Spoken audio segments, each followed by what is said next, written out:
بسم الله الرحمن الرحيم، والحمد لله رب العالمين، والصلاة والسلام على رسول الله صلى الله عليه وسلم. رسالة بوجهها للحاج زين الشهير بمستريح ترعة الشابوري شبرا الخيمة. الوقت لسه قدامنا يا حاج زين. الناس بدأت تجد من الموضوع، بدأت هتسعى ورا الداخلية عشان يجيبوك، وبدأوا يدوروا عليك.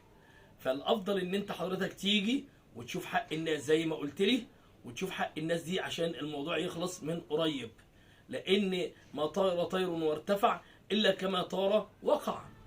ماشي؟ فالمفروض انت بتقول انت بتتقي الله وتعرف ربنا كويس وكل حاجه، يبقى نسمع كلام ربنا سبحانه وتعالى. ربنا قال لنا ايه؟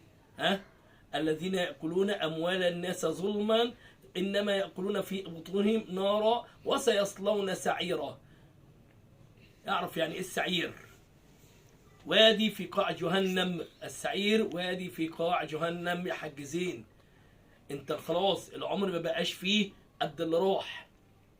العمر ما بقاش فيه قد اللي راح. النبي صلى الله عليه وسلم قال لنا ايه؟ قال لنا، سأل الصحابة قال لهم: أتدرون من المفلس؟ قالوا: المفلس فينا من ليس له درهم ولا دينار. قال: بل المفلس الذي يأتي يوم القيامة بصلاة وحج وزكاة وصوم وكل ده، وإنما قد شتم هذا وأكل مال هذا، أكل مال هذا، أكل مال الناس، أكل مال هذا، وسفك دم هذا، وهتك عرض هذا، فيأخذ هذا من حسناته وهذا من حسناته، فإن فنيت حسناته أخذ من سيئاتهم فطرحت عليه فطرح في النار. جميل يا حاج زين، يا ريت تعي الكلام ده كويس أوي أوي أوي أوي أوي أوي. النبي صلى الله عليه وسلم بلغنا إيه؟ خليك معايا عشان يا ريت تسمع الفيديو ده للآخر. النبي صلى الله عليه وسلم بلغنا ايه؟ يؤتى بأنعم أهل الأرض، يؤتى بأنعم أهل الأرض، ثم يغمس في نار جهنم غمسة، فيسأل: هل رأيت نعيما قط؟ يقول: والله يا رب ما رأيت نعيما قط. ويؤتى بأبأس أهل الأرض، ثم يغمس في الجنة غمسة، فيخرج منها فيقول له: هل رأيت بؤسا قط؟ يقول: يا ربي والله ما رأيت بؤسا قط. فأنت اللي بتختار، أنت اللي تختار، يا إما تدخل النار أو تدخل الجنة، والعمر ليس فيه بقية. ولقد سمعت تسجيل لزوجتك قالت فيه إن إحنا هنيجي وهندي الناس حقوقها وكل واحد هياخد حقه، بس الناس بتغالي. لا، مفيش ناس بتغالي، إحنا ما بنغاليش. كل واحد معاه فاتورة، الفاتورة دي معمولة بخط ايدك، يعني عارفين اللي ليه وعارفين اللي عليه. كل واحد عارف اللي ليه وعارف اللي عليه. مفيش حد بيغالي في حاجة، مش اللي ليه 10 بيقول انا ليا 100 ولا حاجة، لا ابدا. ماشي؟ وبعدين انا بكلمك دلوقتي، بكلمك عشان خاطر الناس اللي ليها فواتير وليها حاجات اجهزة بناتها. حط نفسك مكان واحدة كان عندها عزال بنتها الجمعة اللي فاتت أو الجمعة اللي قبلها أو الجمعة اللي جاية أو الشهر اللي جاي. هتجيب منين 30-40 ألف جنيه عشان تجيب الحاجات اللي هي كانت مديالك فلوسها؟ ده سيبك من غلو الحاجة كمان، هتجيب منين ده كله؟ تعمل إيه يعني الست ديت؟ حط نفسك أنت وخلي زوجتك تحط نفسها مطرحها. هتعمل إيه؟ الدنيا فانية، الدنيا فانية. مش عايزين نتكلم كتير. انت النهاردة لسه قدامك الفرصة ان انت ترجع وترجع حق الناس. وقلت لك قبل كده ان اي واحد عمل محضر هيتنازل عنه. وقلت لك برضو ان انا على اتم استعداد، وانا بقول وتواصلت مع الاعلام على هذا الاساس. القنوات اللي جت سجلت معانا واحنا بنتهمك ان انت نصبت على الناس، لا، انا هجيب لك القنوات دي تسجل معاك تاني وانت بتدي للناس حقوقها، عشان خاطر ان انا ما اظهركش بصورة وحشة. فيا ريت يا حاج زين تسمع الكلام ده وتعيه كويس. ابدأ واحد واديلهم حقوقهم. ابدأ واحد واديلهم حقوقهم، حتى ولو من بعيد. تواصل معايا، انا ليا حق، ليا رقم تليفون في محفظة ممكن تحط لي الفلوس، تقدر الفلوس وتحطها لي في المحفظه وانا ما شفتكش. في ناس تانية برضو ممكن نتواصل معاهم ونجيب لك، اتواصل معاك، يبقى خلي في صلة بينك وبين الناس عشان تعرف تتصرف. صلة يعني انت لما تخلص واحد دلوقتي ويستشاع ان انت خلصت واحد، هتخلي في امل عند الناس انها ترجع. عشان ايه ترجع؟ ما تجريش ورا المحاضر، ما تحاولش انها تحبسك، تبدأ ترجع وتشوف تستنى. لان الناس يهمهم ايه؟ هم ما يهمهمش حبسك، هم يهمهم فلوسهم اللي عشان ترجع لهم، عشان يجيبوا اجهزه عيالهم، عشان يسطروا بناتهم. انت عندك بنات عايز تسطرهم، الناس دول عندهم بنات وعايزين يسطروهم، لازم يلاقوا حاجه يسطروهم، ما يلاقوش نفسهم على البلاط. يعني جاتني واحده باكت مديالك 40,000 جنيه وفاتورتها ب 49,000 ونص. ها تسوى ايه دي؟ واحده بتشتغل في مصنع بلاستيك ولا حاجه ومشغله بنتها واديت لك ما تملك، جابت لك بجمعيه كده وجبتها لك. انت تسوى ايه لما تاكلها عليها؟ او هي حاسه ان انت اكلتهم عليها، هي دلوقتي حاسه ان انت اكلتهم عليها. ده غير كده كتير. انا بدي لك مثل من الناس اللي هي ليها حاجات عندك يا حاج زين. اتق الله، التقوى الله مش بالصلاه في المسجد ولا مسكه السبحه ولا تشغيل القران في المحل. انت كده خليت غير المسلمين ادي المسلمين. يعني انت كده ظلمت نفسك، ظلمت اولادك، ظلمت عيالك، ظلمت اهلك، ظلمت زوجتك، ظلمت الدين.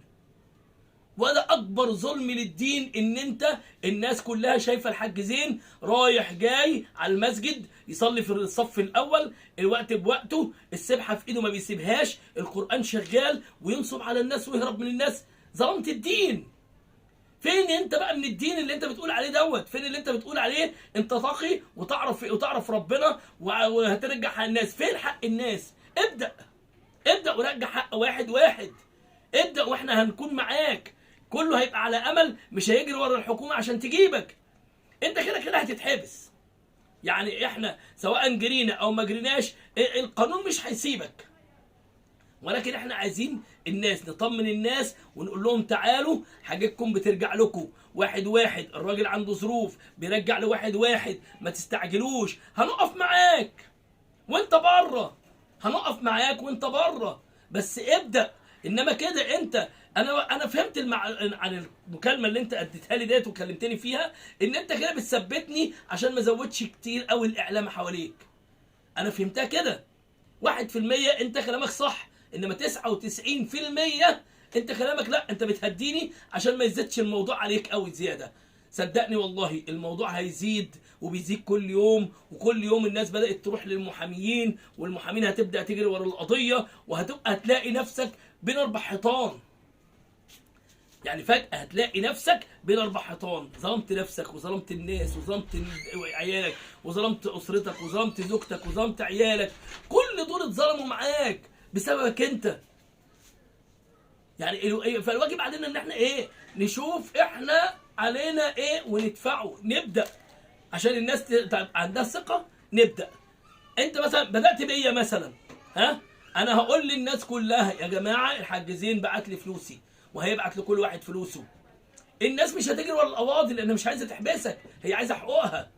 الناس عايزة حقوقها مش عايزة تحبسك. انت لو اتحبست هياخدوا ايه هم من حبستك؟ هم مش هياخدوا حاجة من حبستك. هم عايزين ايه؟ عايزين ان انت تظهر وتدولهم حقوقهم، ها؟ وزي ما قالوا، والنبي صلى الله عليه وسلم قال يعني الإيمان ما وقر في القلب وصدقه العمل. فين العمل بقى اللي انت بتقدمه؟ ان انت يبان ان انت مؤمن، يبان ان انت مسلم، يبان الناس اللي بقت يعني انت ظلمت الدين. عارف يعني ايه ظلمت الدين؟ يعني الناس شايفينك رايح المسجد جاي من المسجد. ده النبي عليه الصلاه والسلام قال ايه؟ قال اذا رايتم الرجل يعتاد المساجد فاجهدوا له بالايمان. خلاص انا عارف ان انت راجل مؤمن، ولو مش الكل عارف ان انت راجل مؤمن ما كانش كل الناس دي وثقت فيك واديت لك فلوسها. ما كانتش الناس دي كلها وثقت فيك واديت لك فلوسهم. فما تقوليش بقى ان انت مؤمن ها وما بتعملش. لا، الايمان ما وقر في القلب وصدقه العمل. لازم يكون في عمل، لازم يكون في ايجابيات، مش كله سلبيات. عشان الحياه تمشي لازم يكون في ايجابيات، واحنا نقف معاك. احنا قلنا لك ان انت عشرة 47 سنة، يعني احنا مقدرين العشرة دي كلها كده وهنقدرها، بس نلاقي منك انت، يعني قدم السبت عشان تلاقي الحد باذن الله.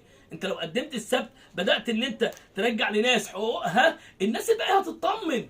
انما طول ما انت بعيد كده معلش كل واحد مش مطمن، كله هيجري هيقوم محامي عشان المحامي يحرك الدنيا، يحرك المحاضر، هتتحرك الدنيا، هتقع هتروح فين؟ انت هتقع.